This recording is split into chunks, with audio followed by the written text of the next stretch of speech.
I call Nukurako.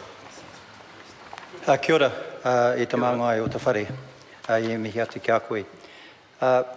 Mr Chair, I'd like to take a short call as the Chair of the Māori Affairs Select Committee, and also as someone who does acknowledge and recognise that Waitangi is the birthplace of our nation, and its heritage status absolutely needs to be acknowledged and sustained. I believe that when looking, sir, at this bill, the Waitangi National Trust Board Amendment Bill, the interesting thing, sir, is that the bill itself, the Act, is over 80 years old.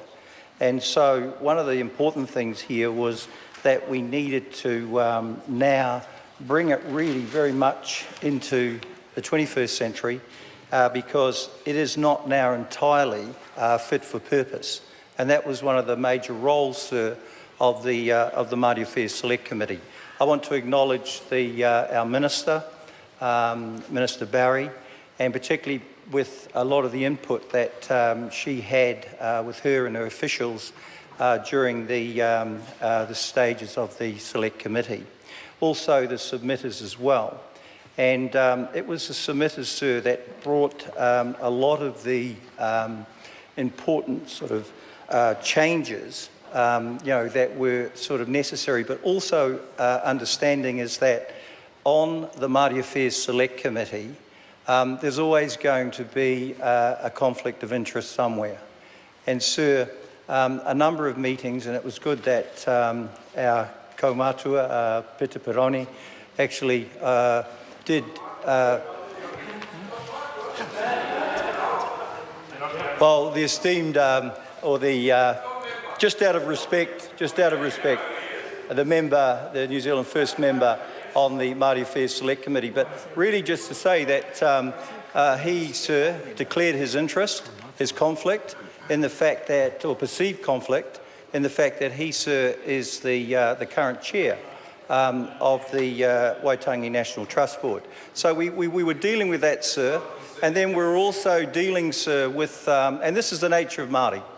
I mean, it doesn't matter where you go, there's always going to be sort of one concept there, or conflict of interest. But we also had a number of our members, sir, that came from there, that whakapapaed, into that sort of whole area. So it was an interesting discussions that we had. But, sir, I truly believe in looking at the work that we have done and then what we're here to represent is the fact, sir, is that there are a number of changes that we have in the provisions and I think are really important. I think the idea, sir, though, is that the trust itself, and as we all possibly know here, but in a wider field there, sir, is that the trust is self-funding. And so it maintains the treaty grounds and all of that at no cost to the people of New Zealand. So in saying, bringing it into the 21st century, and particularly looking at ways that it wants to, and that was one of the submissions, sir, in that it needed to generate its own monies, its own commerce. And it's interesting, sir, when we talk about tenure, the tenure of the members, and the fact is that there is, sir, before this bill, there was actually no statutory term limit for board members. So that actually needed to be addressed, sir, because of the fact that, as been highlighted by members from the other side of the House, my members of the Māori Affairs Select Committee, is that there was a lot of talk about tenure and about the fact is that 9 years, sir, is that enough? And then so if we put these provisions in, it would create, sir, a catalyst by where succession needs to be thought about a long time before the term actually expires. So in looking at this, what we were doing there, sir, with the bill was that the governance structure definitely needed to be modernised and to bring it into the generation where it actually can develop and maintain its own income. The other one, sir, was there was definitely in the submissions we needed to address the disproportionate membership. And the way that we needed to do that was by Mr. Chair. Nukarako. Kia ora. Sir, and the way that we needed to do that was to look at the balance and to bring particularly Māori whānau to actually into that trust board situation, and so that that balance had been addressed. I come from Te Waiponamu. Our representative is non-Māori. So, you know, there was a lot of discussions around that as well.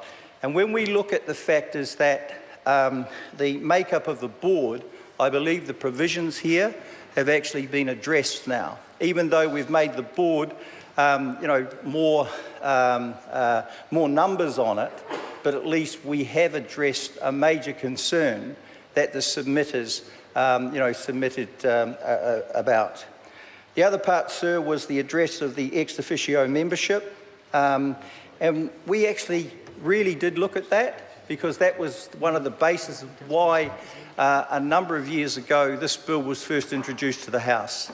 Because of the fact, sir, is that there were ex officio members and then also board trustee members. So we've done that, sir, and we still wanted to maintain a very positive working relationship.